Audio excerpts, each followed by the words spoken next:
بسم اللہ الرحمن الرحیم۔ محترم ناظرین، السلام علیکم۔ حضرت علی رضی اللہ تعالیٰ عنہ نے فرمایا، جب تمہیں ذکر اللہ سننا اچھا لگنے لگے تو جان لو کہ تمہیں اللہ سے اور اللہ کو تم سے محبت ہو گئی ہے۔ جو شخص بے بسی کے وقت 5 بار یا ربنا نہ کہنے کے بعد اللہ پاک سے جو بھی مانگے تو اللہ پاک اسے قبول کرتا ہے۔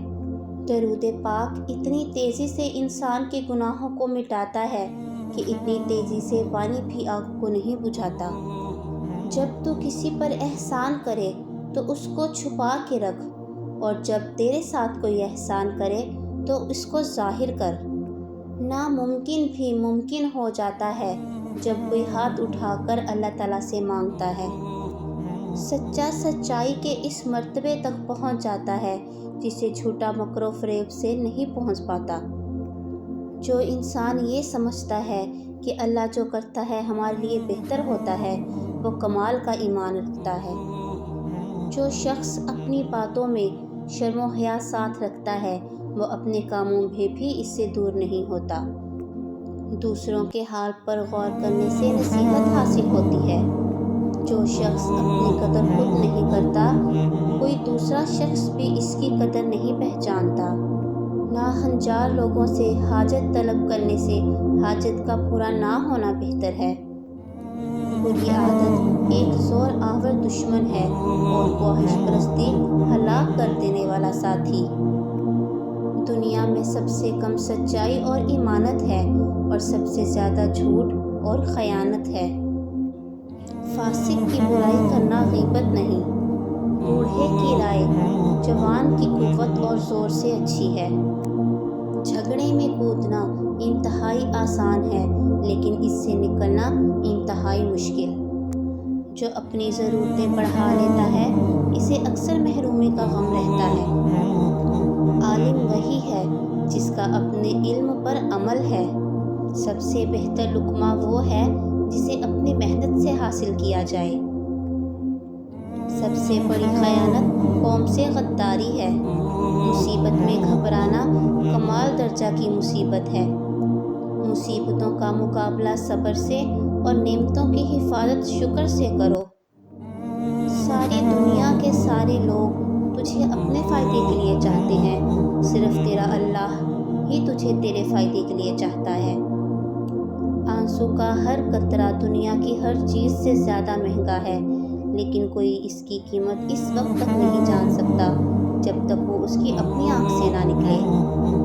حضرت علی سے کسی نے پوچھا کہ آپ کی تلوار تو بہت تیز ہے مگر آپ کی سواری سست ہے، کیا ہی اچھا ہو اگر آپ سواری بھی تیز رکھ لیں۔ حضرت علی رضی اللہ تعالیٰ عنہ نے فرمایا، تیز سواری کی ضرورت 2 قسم کے لوگوں کو ہوتی ہے، ایک وہ جو میدان کے ڈر سے فرار ہونا چاہتے ہیں، دوسرے وہ جو بھاگتے ہوئے کا پیچھا مال غنیمت کے لیے کرتے ہیں، اور میں دونوں کام ہی نہیں کرتا۔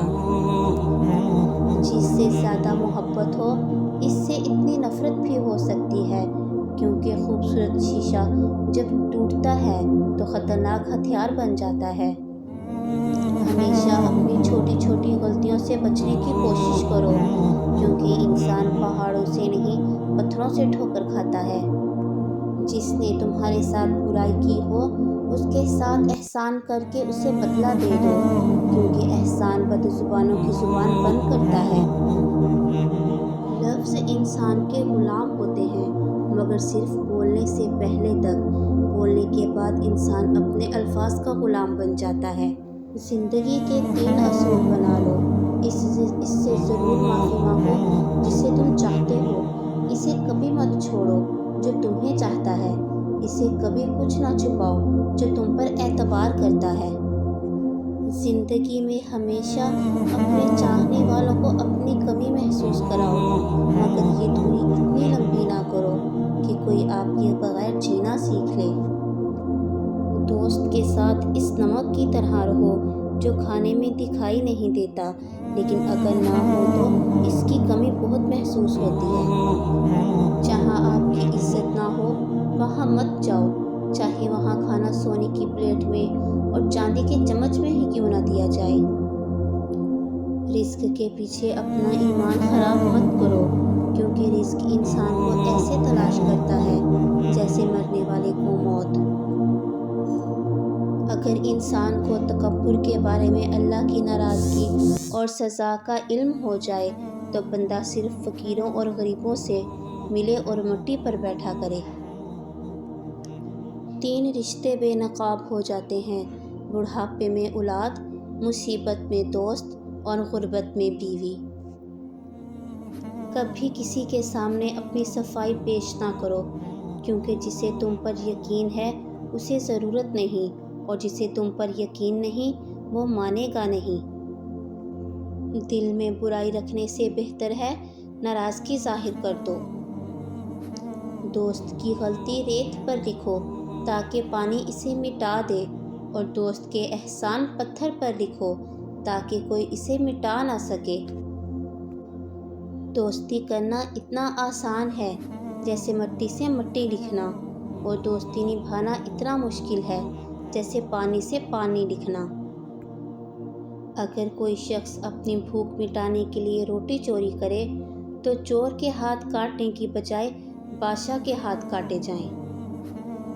2 چیزوں کے ثواب کو تولا نہیں جا سکتا: معاف کر دینا اور عدل کرنا۔ حضرت علی کے پاس ایک یہودی آیا اور کہا، میں نے سنا ہے آپ مسلمان جب عبادت کرتے ہو تو برے برے خیالات آتے ہیں، جبکہ ہم عبادت کرتے ہیں تو ہمیں نہیں آتے۔ حضرت علی نے جواب میں فرمایا، اگر ایک گھر فقیر کا ہو اور ایک امیر کا تو چور کہاں جائے گا؟ یہودی نے کہا، امیر کے گھر میں جائے گا۔ حضرت علی نے فرمایا، تبھی تو شیطان ان کو ستاتا ہے جن کے دل میں اللہ ہو،